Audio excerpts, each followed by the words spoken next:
Good morning, or depending when you're watching this, good afternoon, good evening, or good night. My name is Ross, and as always told, out of Voice of Radio. So today, we're going to be looking at a winning Solgaleo and Lunala Tag Team GX deck. I mean, it's a Tag Team GX. Of course it's gone and won its Alpha Tournament.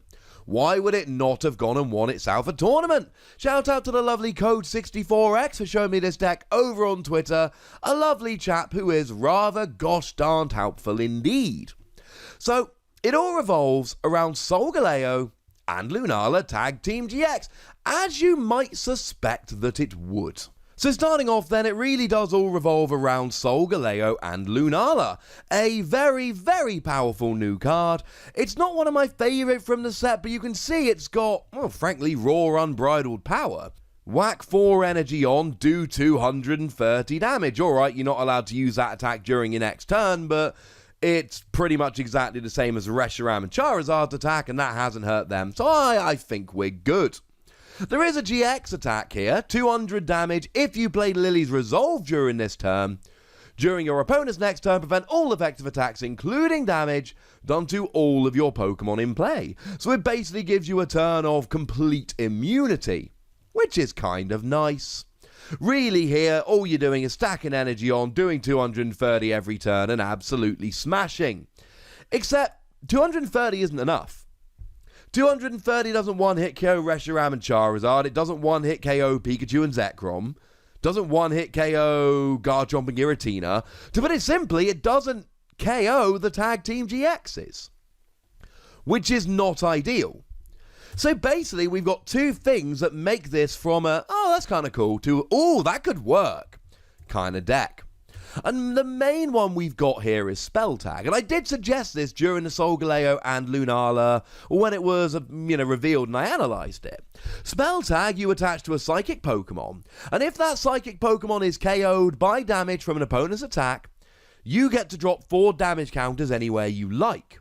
Which essentially turns this into a 270 HP Pokemon, as in the damage it's doing. Your opponent KOs something with Spell Tag, you drop 4 damage counters, then you hit 230 with Solgaleo and Lunala. Oh, look. Now you're hitting 270. Isn't that quite a little bit better? But we've also got the new Blacephalon. Now, the new Blacephalon is awesome. 1 Psychic, 1 Colourless Energy, and you can put 4 damage counters anywhere you like on your opponent's side of the board.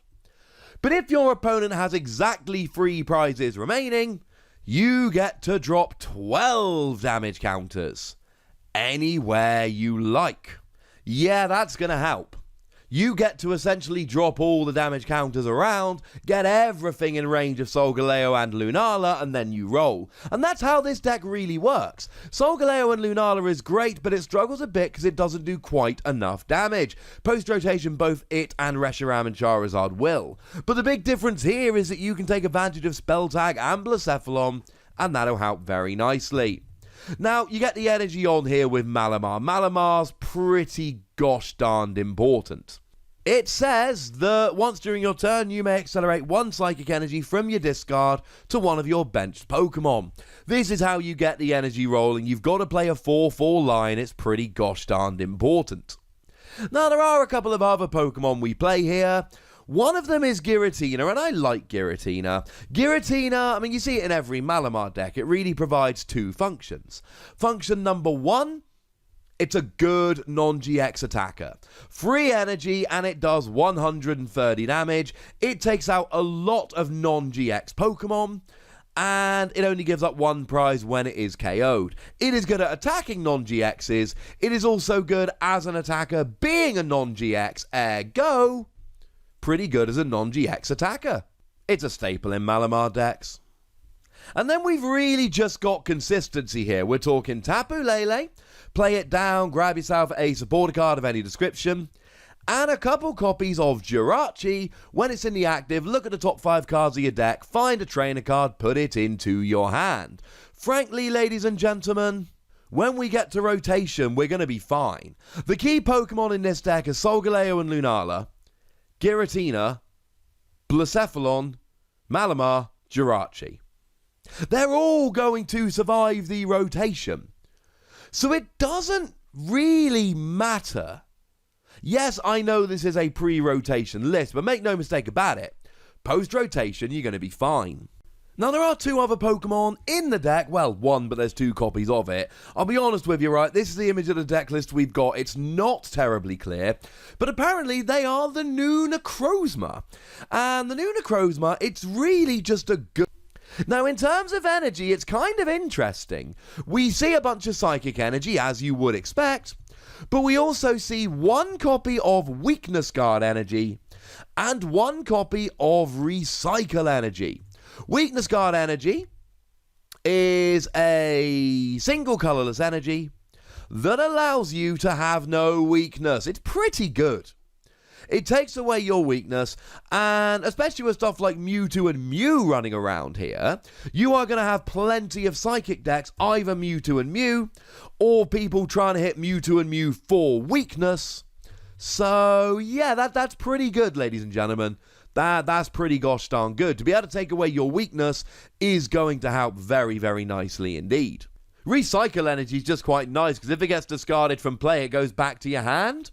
So it's just really good, because Solgaleo and Lunala have a single colorless energy in their attack cost, as does Blacephalon. So it's nice that you essentially keep getting it back, so that you've always got that energy to attach. And given that you're attaching Psychic Energy from your discard pile, it really doesn't matter that you're using your attachment for the turn for this. Now, in terms of the trainers, we don't need to go exhaustively through every card in the list, so I will show you the list at the end. The point here is to really look at how well it's going to deal with the rotation, and the answer is pretty well. Now, I've already talked about Spell Tag, that's pretty important, but if you're going to be talking Jirachi, we also need to be talking Escape Board.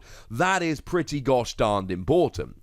Escape Board reduces your retreat cost by 1 and allows you to retreat if you're asleep or paralyzed. Remember, of course, that Jirachi's ability puts itself to sleep. Now, Viridian Forest, also a very important card here in terms of a stadium card.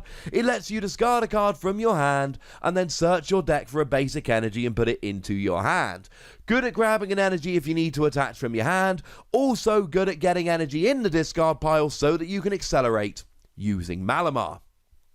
Now, one of the really important things post-rotation is going to be Pokemon search. The amount of Pokemon search we're going to have is vastly diminished, but this entire deck almost can be searched with Mysterious Treasure.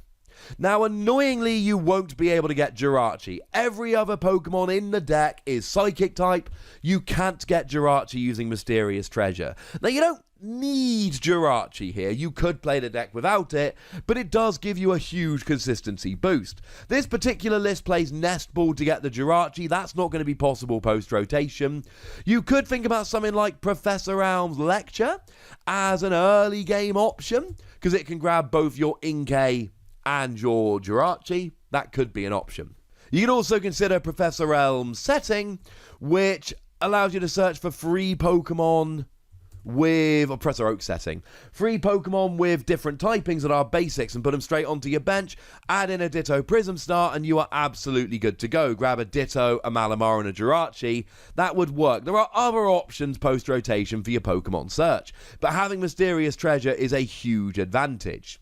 Obviously, we see a copy of Reset Stamp here. This is a deck which can often go behind by a couple of prizes as you're setting up, so being able to get a bit of a comeback going on using Reset Stamp forces your opponent to shuffle their hand into their deck, draw a number of cards equal to their remaining prizes.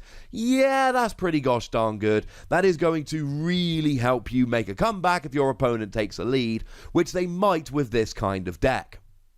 And then, of course, in terms of your consistency, we have got, and will still have post-rotation, stuff like Cynthia and Lily.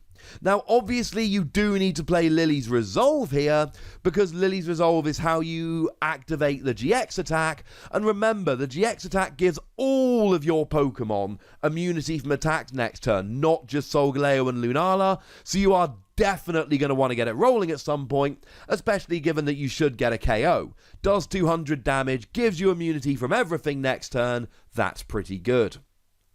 Yes, this deck is losing a couple things post-rotation. It's losing Guzma, it's losing Nest Ball, it's losing Field Blower, it's losing Rescue Stretcher. But these are the same cards that every single other deck is losing. It is not losing any of its main Pokemon, and it is not losing any of those cards that really make it tick. And given that one of the biggest losses for every deck post-rotation is Pokemon Search, and this is absolutely fine for that, well, it's doing better than most decks anyway, I think we could be onto a winner. I expect Malamar decks to be one of the best decks post-rotation. I cannot tell you that this is the best build of Malamar.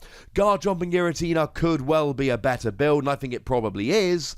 But I do think this is absolutely a deck to be reckoned with, and it will certainly survive the rotation looking pretty good indeed.